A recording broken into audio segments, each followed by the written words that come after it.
저희는 상콤 러블리 막강한 3주거였고요. 상큼한 막내들과 러블리한 언니들과 우리 막강한 손편지가 있어요. 네. 그리고 저희는 그래서 다시 통일을 꿈꾸다 책을 발표를 준비했어요. 먼저 저희가 어떻게 발표 준비를 했나 간략하게 설명을 드리자면은 정말 한반도의 평화적인 통일을 저희가 같이 꿈꾸고 준비하고 있는데 물론 중요한 요소들이 많지만 무엇보다 저희가 지난 강의에서도 들었듯이 모든 국민들이, 남북한의 국민들이 한마음 한뜻으로 통일을 원하고 비전과 열망을 품는 게 중요하다, 이런 얘기가 좀 인상 깊게 남았던 것 같아요. 그런데 과연 우리는 이렇게 통일에 대해서 얘기하고 꿈꾸고 있지만 우리 옆에 있는 친구들, 뭐 직장 동료들 다들 어떻게 생각할까? 그들의 생각 또한 우리가 정말 들어봐야 되지 않을까? 굳이 물어보지 않는 이상 잘 얘기를 하지 않으니까. 그래서 저희가 통일에 대한 인식 인터뷰를 하는 시간을 가졌습니다. 그래서 각자 약간 한반도의 영웅들 같은 느낌으로 사진을 이렇게 붙여봤어요. 네. 그래서 저희가 인터뷰한 내용을 각자 간략하게 말하고 랩업하는 형식으로 진행하겠습니다.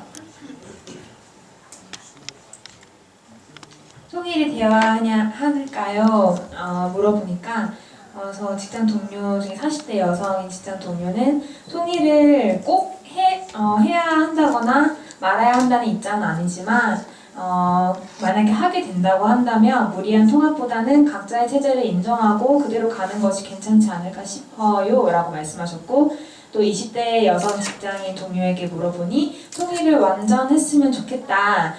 왜냐하면 우리는 같은 민족이기 때문이다. 그리고 통일이 되었을 때 경제적인 측면에서 우리가 더 강대국이 될 거라 생각하기 때문에 통일이 되어야 한다고 생각한다 라고 말했습니다.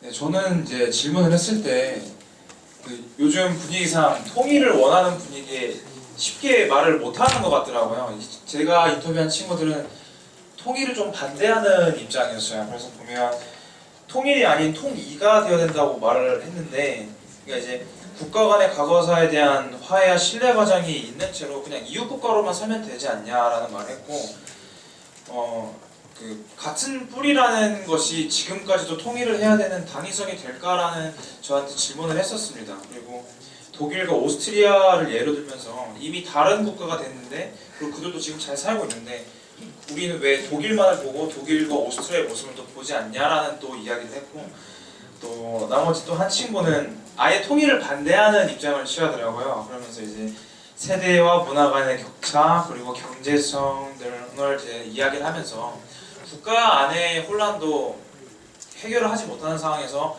새로운 혼란이 가중되는 게 과연 바람직한 건가에 대한 이야기를 해줬습니다.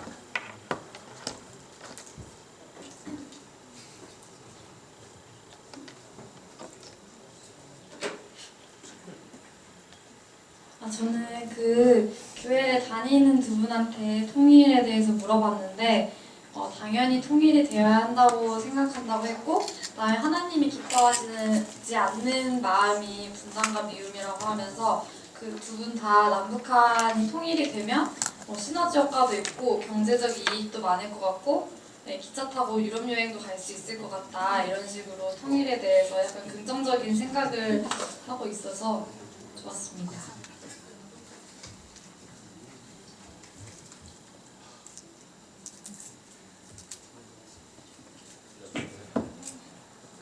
네, 저는 과 동기들한테 뭐야? 과 동기들한테 한번 투표를 했거든요. 통일에 찬성하는지 반대하는지 아니면은 무관심한지. 근데 저는 제가 지금 4학년이고 다들 취업에 관심이 있고 자기 혼자서 앞으로 어떻게 살아나갈지에 대해서 관심이 많은 게 대다수일 줄 알았는데, 생각보다 통일에 대해서 되게 관심이 많았고 통일에 찬성을 했는데, 그 통일 방식이 또 자겸이처럼 모이더라고요. 통일이 아니라 통이국가로 그냥 평화체제를 유지하는 상태에서 두 국가 체제가 됐으면 좋겠고, 또 통일을 찬성한 이유 중에 한 개가 지금 우리나라에 투자된 외국 자본이나 이런 것들이 전쟁이나 이런 거 위협에 따라서 계속 바뀌고 그러는데, 이렇게 평화체제가 유지되면 경제적으로도 도움이 될 거라고 그렇게 얘기해 주셨어요.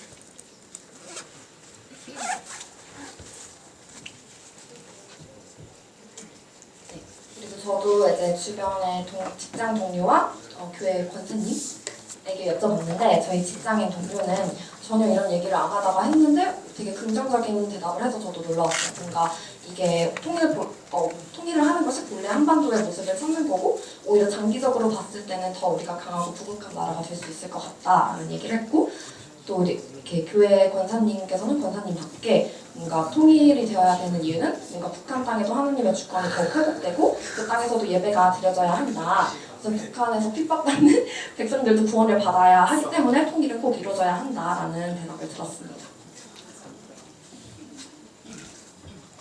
네, 저는 학생들을 많이 만나기 때문에 남북 통일에 대해서 학생들은 어떻게 생각하나 또 차세대 아이들은 어떻게 생각하나라는 질문을 했는데요. 네, 이런 식으로 이제 100명 가량의 아이들한테 이제 한번 물어봤어요. 그랬었을 때.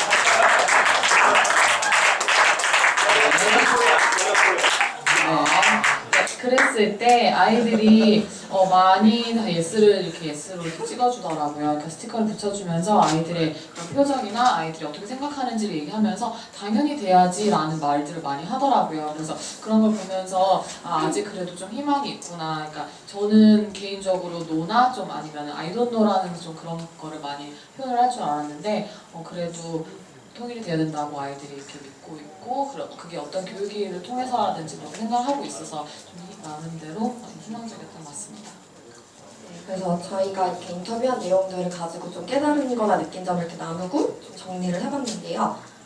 이거는 그냥 저희가 인터뷰한 내용들을 쭉 정리한 거였어요. 그래서 위에 세모는 약간 잘 모르겠다, 뭐 아니면 그런 입장들이었고 동그라미는 해야 된다, 통일 찬성 이런 거였고 되게 많던 동그라미가 생각보다 X는 약간 이제 반대한다, 좀 아예 반대하는 그런 입장들이었어요. 근데 저희가 인터뷰하면서 느낀 점은 뭔가 크리스 안에서 교회 안에서만 통일을 되게 바라고 희망하는 줄 알았는데 생각보다 물론 저희가 되게 좁은 집단이었지만 저희가 인터뷰한 사람들 중에서는 한 58%가 통일에 찬성을 했고 신기한 건 우리 통일을 꿈꾸다 책을 봐도 한 52, 3%가 찬성한다고 나오죠. 약간 그거와 근접했던 게 신기했고 또 되게 신기했던 건 성균이가 인터뷰한 아이들은 뭔가 통일에 대해서 직접적으로 듣거나 보거나 직접적인 영향이 있는 세대가 아님에도 불구하고 통일을 이렇게 바라는 마음이 무려 79%나 됐어요. 그 100명 가운데. 그래서 이런 것을 보면서 정말 통일은 좀 지난주 오정 교수님의 그 마지막 말을 빌리자면 진짜 우리를 지금 여기에 살게 하신 하나님의 뜻이 아닌가라는 걸 다시 한번 마음에 새길 수 있는 시간이었어요.